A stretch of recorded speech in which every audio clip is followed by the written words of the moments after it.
cryptic words. Okay, good morning, everyone. We are on Kuf Amud Beis at the Mishnah. We're talking about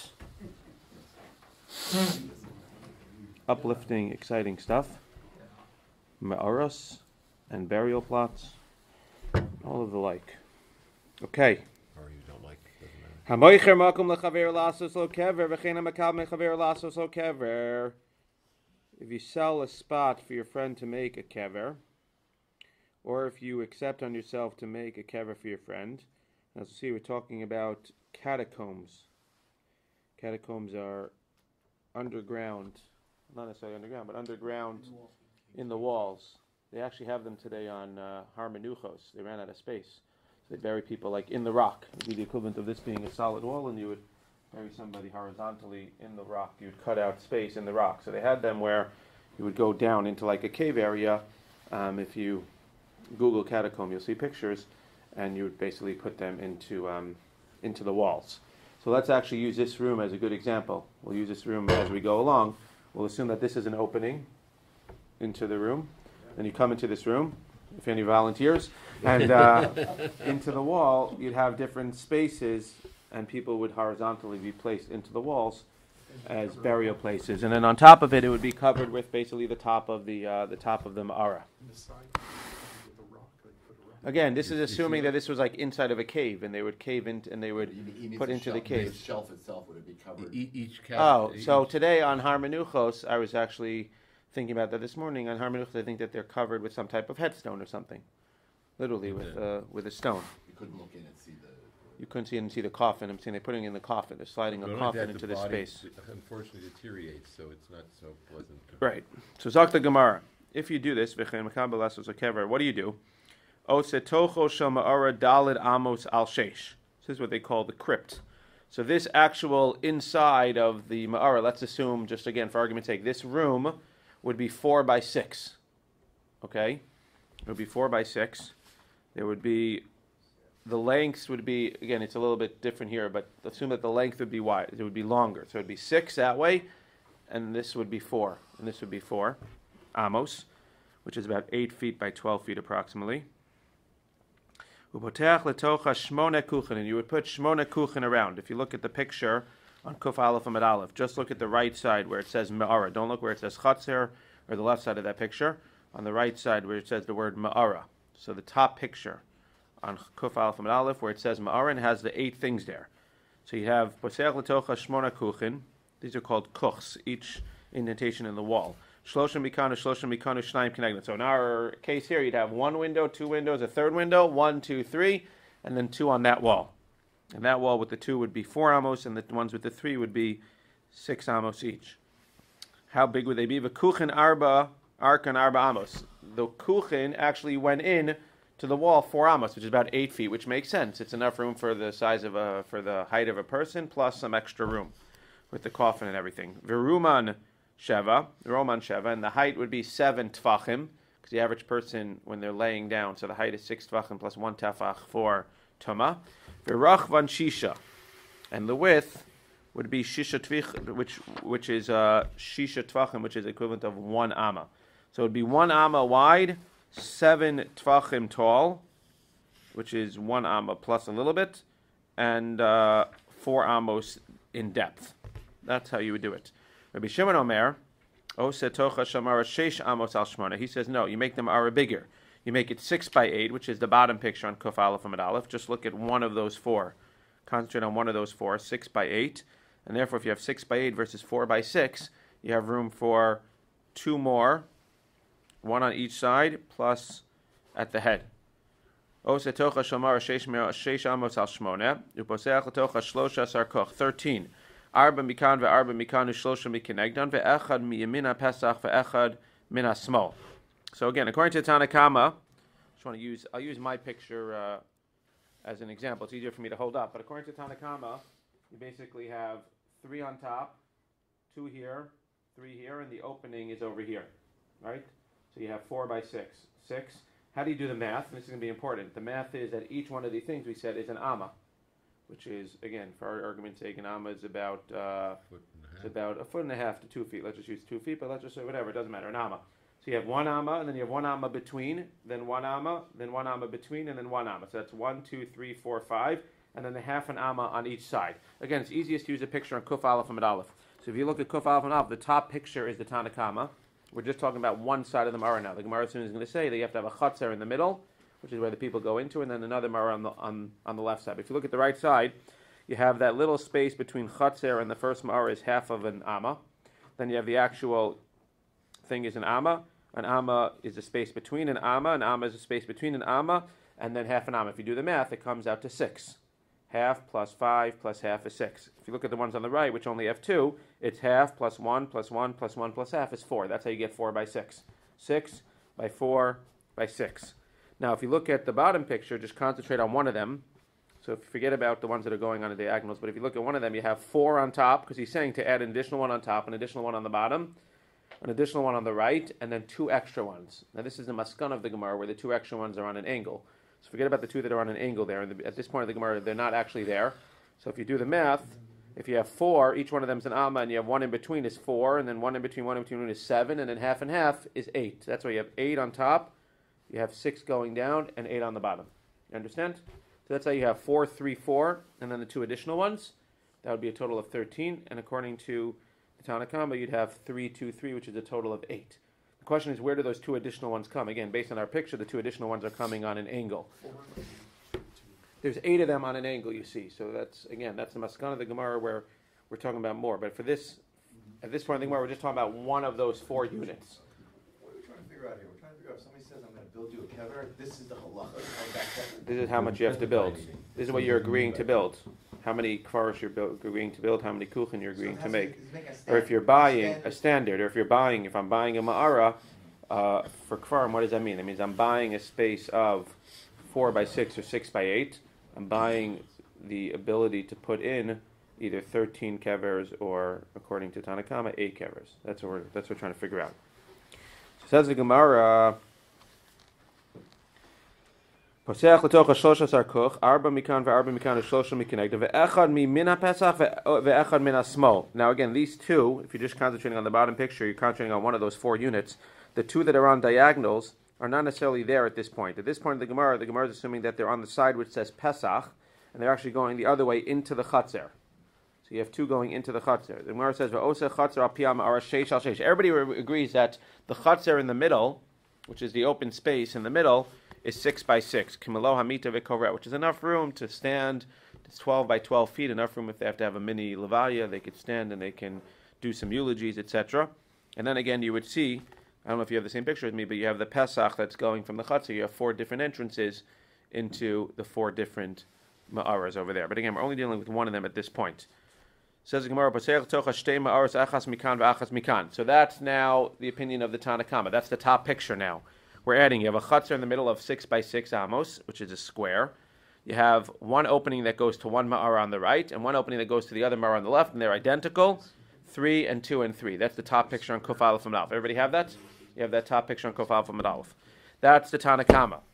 The Rabbi Shimon Omer Arba la'arba ruchoseh. That's the bottom picture where he says you have a Chatzar 4 by 4, but you don't only have 2 ma'aras, you have 4 ma'aros. Each one is again not going to be 4 by 6. Each one is going to be 6 by 8. But the Chatzar in the middle will be the same. Rabbi Shimon ben Gamliel Omer Kol If Yaseh. Rabbi Shimon Gamliel says, well, no, all these rules are not true. It all depends on how strong the rock is and how strong the dirt is. Very nice. You could tell me you have to build a ma'ara this big and you have to build a Chatzar this big and you have to do a thing. But if the dirt can't handle it, the whole thing's going to cave in and everyone will end up in the catacombs. So, at the end of the day, it depends on how strong the rock is and how strong the dirt is. Is the catacomb the whole thing? Is the catacomb the whole thing and the crypt is the little... Yeah, the crypt is... They're referring to the crypt as the ma'ara. The ma'ara, which is the... Again, literally means the cave. The cave is referred to, if you look in the article, it's called the crypt.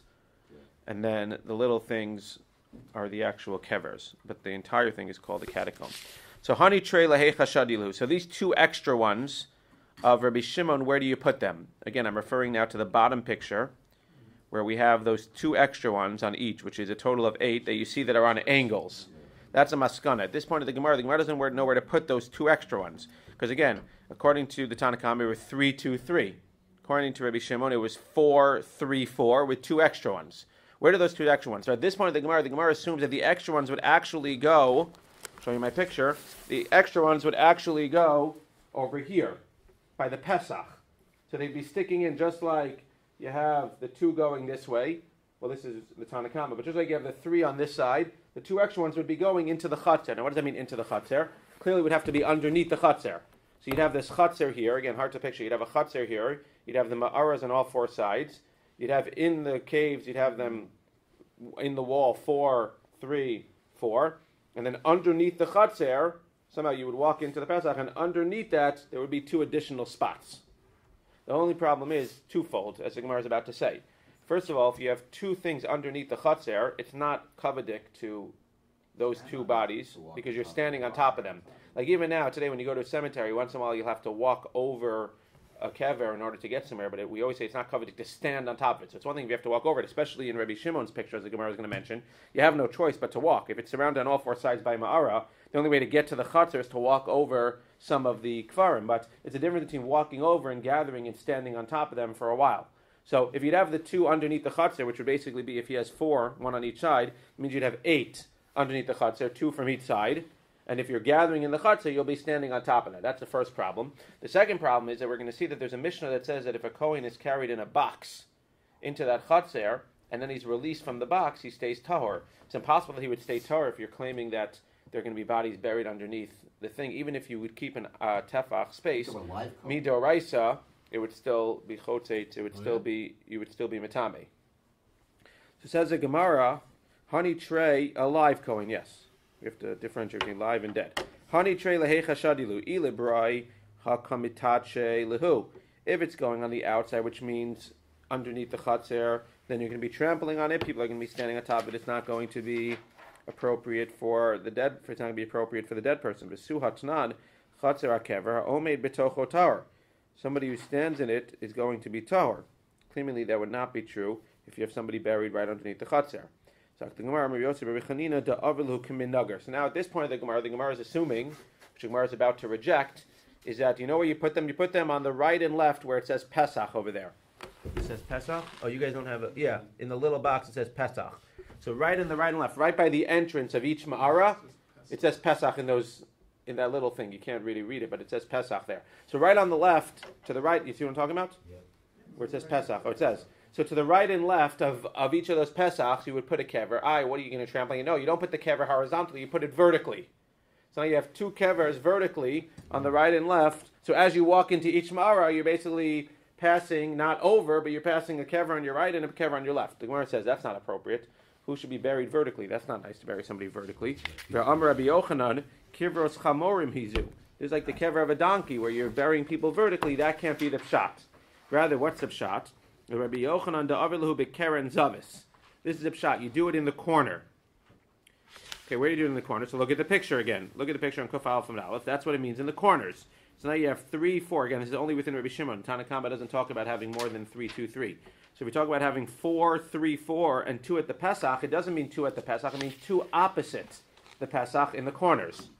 So if you look at the 2 corners, now you have a thing. Flip back to Kuf Aleph and Aleph for a second. Look at the picture. There's only one problem. What did I tell you? And it's easier to see this in the first picture on top. What did I tell you? How much space is there at the end of each row? Half an amma. Do the math. Anybody good at math here? I like math. Half an amma at the end of that row. And then when you start the next row going down, there's half an amma. That's half an amma here and half an amma there. If you want to put... What? If you now want to put an entire amma on a diagonal, if you do the math, it doesn't leave enough room. Half an amma here and half an amma there only leaves about 2/3 of an amma to put another thing on a diagonal. Forget about structural leak. It literally will not fit. If you have, again, I'm trying to figure out how to, if you have half an amma here. You have the triangle, the base of the triangle. You're losing the base of the triangle, basically. It's not an amma. So if you're losing on the angle, so you can't put an amma here because it's going to cut into the one that's here and it's going to cut into the one that's here. That's what the Gemara is saying. If you look at that corner, that's why. If you just learn that you're putting them in the corner here, there's not enough space in the corners. That's what the Gemara says. They're going to be touching each other. It doesn't work, the math. Says the Gemara, Amar Vashi, bimamik. No. So these ones in the corner, these 8 that are in the corner, they're actually on a lower level than the other ones. So yes, they're on the corner, but they're dug, let's say, a foot underneath the other 11. So you have 4, 3, 4, and then the ones in the corner are dug underneath, and they can be dug underneath at that point in the corners because nobody's walking at that point. That's okay. Says the Gemara, Dilo Temahachi Arba Maris Rabbi Shimon Hechi Avidlahu Hakanagi Kuchin Ladade Ela B'Mamik Hachanami B'Mamik. Talking about when it's underneath the ground. Rafuna Brei Rav Shua Omar, in case it wasn't confusing, he wants to say Arba Maris Rabbi Shimon Da'avlu Ki Charusa. He changes the pshat, and if you look at the third picture over here, the top picture Aleph is another way of showing the thing on the corners, and that's again how you see in bays. In the picture, bays is what we were just talking about. You can't fit them. If you have one coming that way, one coming that way, you can't fit anything on the corners. He wants to suggest that the way that you did it was in Gimel, the third picture. Because then, if the ones in the corners are on a diagonal, everything is straight, then the math doesn't work. But if everything's on a diagonal, then you can do the math and it'll work. Gemara says, no, the math still doesn't work. Why? Ki charusa means a fanned out palm branch. That's Gimel. That's picture number Gimel on Kuf Aleph Amud Beis. Now you have the 13, but you have all those, you see in the corner over there, instead of the ones on the Ma'ara 1 and Ma'ara 2 being straight and then the corner ones being diagonal, which doesn't work, he makes all of them diagonal. Gemara says that still doesn't work mathematically. Why? It's an outside opinion, i.e. it's wrong. Why? Michti. Because do the math. When you have a right triangle, which is what this is basically on the bottom, you have the Ma'ara here and the Ma'ara there. Look at Gimel. So if you have a thing like this and a thing like this, and we said that, how do you figure out how much space is here? How do you figure out? It's a squared plus x squared, or a squared plus b squared equals c squared. So if we said that you have one amma here and one amma here, then what's this? This is what? The root of 1.45. Just did that in my head, sorry. It's 1.44, 1.43. What? 1.41. Something a little bit more than 1.4. The Gemara says 1 2/5. Amsu tre chumshe be'alexona. Kama havilahu. So that would be 1 and 1. But what did we say according to Rabbi Shimon? What is it according to Rabbi Shimon? What do you have here? How big is this side of the Mara? This side is 8. And how big is this side of the Mara? 8. So if you have 8, if you go back to the picture on Kuf Aleph and Aleph, you have 8 on this side and 8 on this side, then what's the length of the line between 8 and 8? 8 squared plus 8 squared is 128. What's the 128 is 11.2. That's what the Gemara says. Kama havu chad usrei chumsha. It's 11.2. Kuchin kama havu. How much are the kuchin? How many kuchin are you putting there? 8. Tamnya b'chad srei v'chumsha heichim mishkachsa. You can't fit 8 kuchin. If you look at picture number Gimel, you can't fit 8 kuchin within a space that's 11.2 amas in size. And therefore it's impossible. What? So the Gemara is going to say over here, it's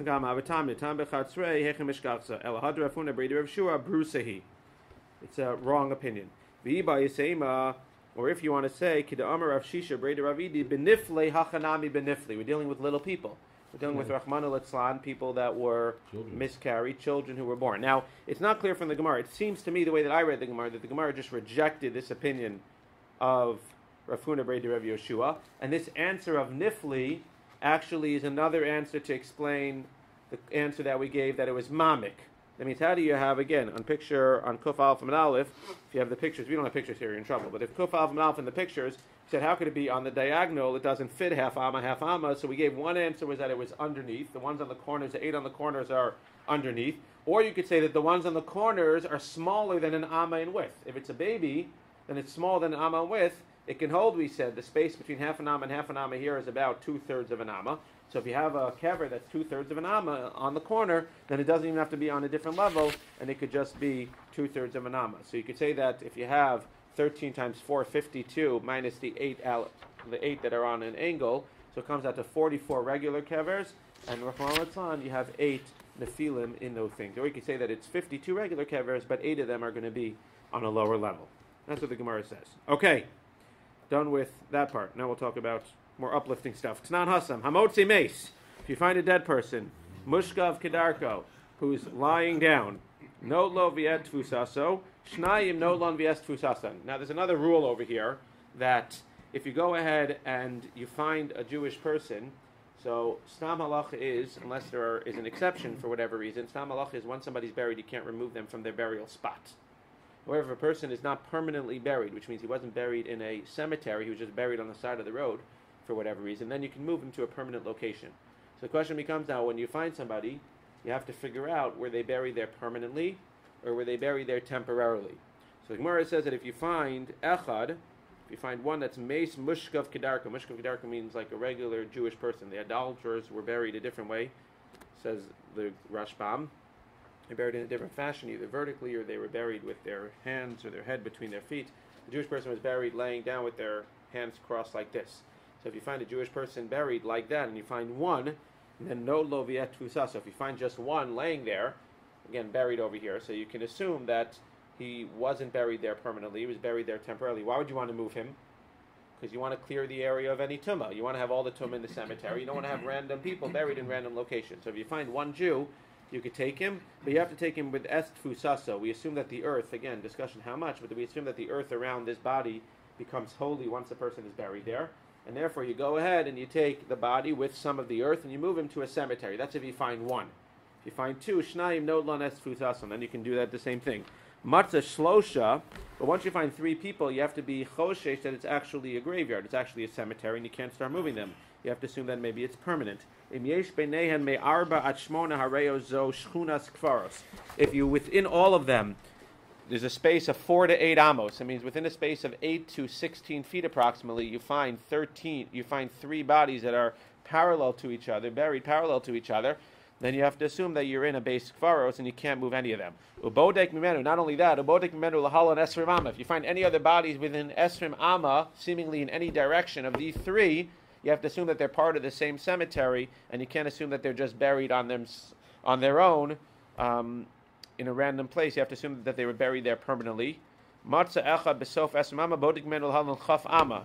Sheraglayim ledavar. The Gemara seems to make a chiddush here that, again, you find 3 next to each other. You got to go 20 amos in every direction. If you find one within 20 amos, then it extends the boundary of that cemetery again. And if you find another one within 20 amos in any direction of that one that you found, then you have to assume that the boundaries of the cemetery extend again, and you can't move any of them that are found. It sounds like if you find 3 and then you find one 40 amos away, you could assume the 40 amos away was just left there temporarily. You could pick up that one, move it with some earth to another location next to the 3. But you can't do that if you find 3 within 4 to 8 amos. You can't move those 3. And anything within 20 amos. Sharaglayim ledavar, because again, once you find bodies within 20 amos of each other, assuming you already have the chazaka of having 3 together, now anything within 20 amos of those, and then within those, is going to be considered as part of the cemetery, and you can't move them. She'ilu mitchila matzu no lo viet tfusaso. Even though, if in the beginning you found 1, you'd be able to take it, or if you found 2, you'd be able to take it with tfusaso, which means with the earth that's near it. At the end of the day, once you find 3, you can no longer move any of the bodies. Okay, go ahead, everyone.